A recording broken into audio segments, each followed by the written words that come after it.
For today's video guys, naisipan kong gumawa ng pagtatamnan mo gulay-gulay. Pero hindi siya direct sa lupa. Naisipan kong itanim siya sa puno ng saging. Since meron kaming nagkatumbahang mga saging sa likod bahay, naisipan kong gamitin siyang pagtamnan. Sayang naman kasi mabubulok lang siya. Gawin natin beneficial. Basta yung mga gulay lang na hindi lalampas ng 2 buwan. O 1 buwan ganun katulad ng repeat siya eh. Ganon.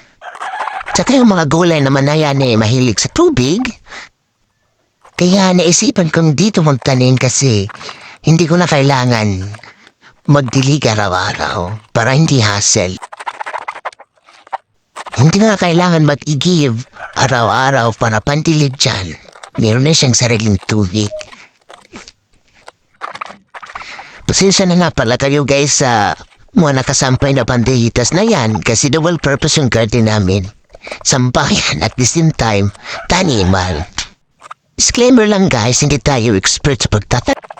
Meron naman tayong makikita mo vlogs niya na nagtatanim dyan sa puno ng sign kasi may nutrients yan eh. Tsaka sayang naman mapubulok lang yan, itatapon. Gamitin na natin. DIY na lang tayo at wala naman tayong malawak na lupa at saka wala naman tayong pambili ng fertilizer kasi mahal yun. Ito na rin gamitin natin. May sarili naman siyang pataba eh. May nauna na nga pala akong ginawa dyan. Pinaglagyan ko ng mga buto ng mga alubati. Ayan.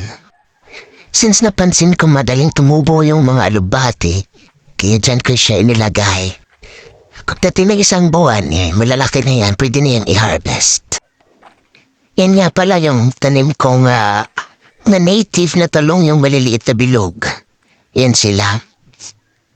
If meron po tayong mga bakanting lote dyan sa likod bahay natin, gawin natin backyard garden, sayang eh. Masyadong mahal na yung mga gulay. Masyadong tataas yung mga pilihin kaya magtanim na lang tayo. Pag nabili ka ng mga gulay-gulay na mga hinog at saka may mga buto, pwede mong itanim agad dyan sa likod bahay ko. Eh di, nakapaggulay ka na, nakapagtanim ka pa. Sa susunod, libre na gulay mo.